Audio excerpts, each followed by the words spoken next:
ആദ്യം എന്തായിരുന്നു, ഒരു പത്രം നിറയ്ക്കാനുള്ള ന്യൂസ് മതി, പിന്നെ എന്താ 24 മണിക്കൂറും നിറയ്ക്കാനുള്ള ന്യൂസ് വേണം. ഇന്ന് ഇൻ്റർനെറ്റിൽ ഇത്രയും ആൾക്കാരുള്ള ഒരു പ്ലാറ്റ്ഫോമിൽ അത്രയും നിറയ്ക്കാനുള്ള കണ്ടന്റ് വേണം. അപ്പം പലതും നമ്മൾ സംസാരിക്കാൻ വേണ്ടി സംസാരിക്കുന്ന പോലെ തന്നെ ആയിരിക്കും നമ്മൾ അൾട്ടിമേറ്റ്ലി ഇതിൻ്റെ പോയിന്റ് എന്താണ്, ഇതുകൊണ്ട് സമൂഹത്തിന് എന്തെങ്കിലും മാറ്റമുണ്ടോ, ഇതുകൊണ്ട് ആരെങ്കിലും മാറുമോ, അല്ലെങ്കിൽ ഇത് എന്തിനാണെന്ന് എല്ലാത്തിൻ്റെയും പോയിന്റ് അൾട്ടിമേറ്റ്ലി സംസാരിക്കാൻ എന്തെങ്കിലും വേണ്ടേ?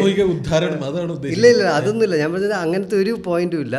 ഇതേപോലത്തെ പല കാര്യങ്ങളും ഉണ്ടായി വരുന്നത് നമ്മൾ മനുഷ്യന്മാരല്ലേ, അതെ, നമുക്കും അങ്ങോട്ടും ഇങ്ങോട്ടും സംസാരിക്കാൻ എന്തെങ്കിലും വേണ്ടേ?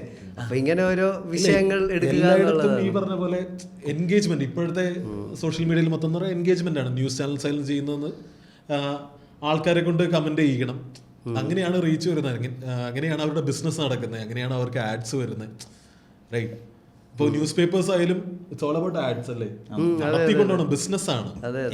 ഏറ്റവും മീഡിയ ആണ് ഏറ്റവും എന്റർടൈനിങ് പിടിക്കാൻ നോക്കുന്ന സാധനം. കാരണം അവർക്കാണ് ഏറ്റവും കൂടുതൽ എൻഗേജ്മെന്റ് വേണ്ട. അവർക്ക് ഫാക്ട് പ്രസന്റ്, നിങ്ങൾ വേറെ ഇൻഫോംഡ് ആവണം എന്നുള്ളതൊന്നും അവരുടെ ഒബ്ജക്റ്റീവ് അല്ല.